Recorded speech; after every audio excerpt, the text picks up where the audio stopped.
خب الان ببین این کاسه نمد همین باطله.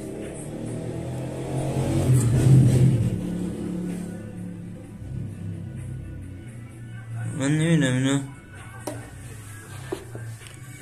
چجوری این صفحه رو عوض میکنن، به این چیز دقت نمیکنن. این کاسه نمدی که این داخل قرار میگیره این کانال روغنشه، از این روغن ورود میکنه میاد از این کاسه نمد که سر این میل بالانسر سوار میشه، روغن رو به داخل یاتاقان و شاتون انتقال میده.